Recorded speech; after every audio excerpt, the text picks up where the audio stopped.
Prime Minister, quoting from the Conservative Election Manifesto, page 11, Labour's compulsory wage control was a failure and we will not repeat it.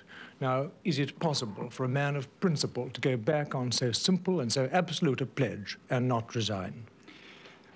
My view is still the same, that we ought to get an arrangement by voluntary means.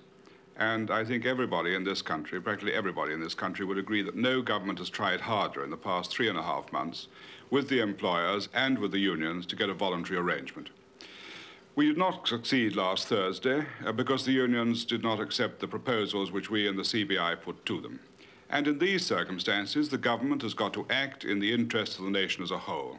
This is what the nation expects of us, and this is what we are doing. We are determined to get steadier prices.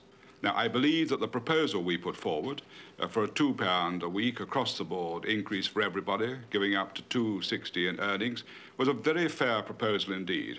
And when you add the other social security benefits, which we were adding to it, then I think it was of great help to the lower paid workers, to the pensioners, and to those getting social service benefits.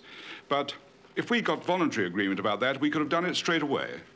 But we couldn't get the voluntary agreement, and to implement that takes more complicated legislation and more time.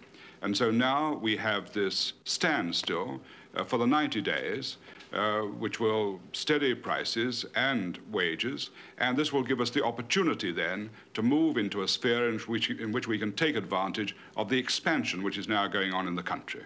Take advantage so that people get a real improvement in their standard of living, instead of seeing it frittered away by trying to outbid each other for ever higher wages, pushing prices still higher, and losing in the process.